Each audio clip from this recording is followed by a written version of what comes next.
খেতে দেবো, ভাত নিয়ে নেব। 4টে বাচ্চা যেহেতু অনেকটাই ভাত লাগবে।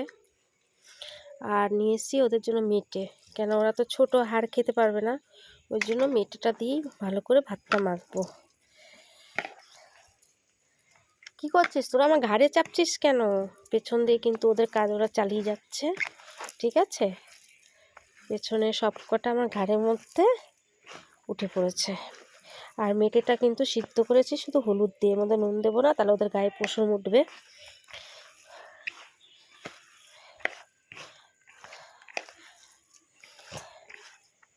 আয় আয় কুরকুর কুরকুর কুরকুর কুরকুর কুরকুর, চলে আয়, খাবি তো?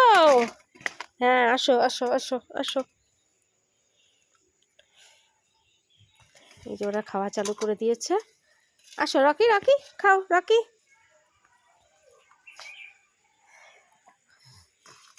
যাও যাও খাও।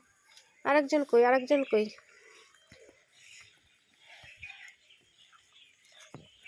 ওদেরকে কিন্তু আমি 2 টাইম খেতে দিই, কারণ কি এদেরকে 3 টাইম খেতে দিতে নেই।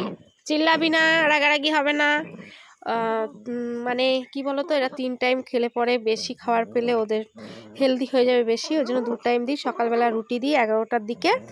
আর এখন এই যে মেটে দিয়ে ভাত দিলাম, সবাই মেটে দিয়ে ভাত খেয়ে ঘুমিয়ে পড়বে। আর হচ্ছে ওর মায়ের থেকে দুধ খেয়ে নেবে রাতের বেলা।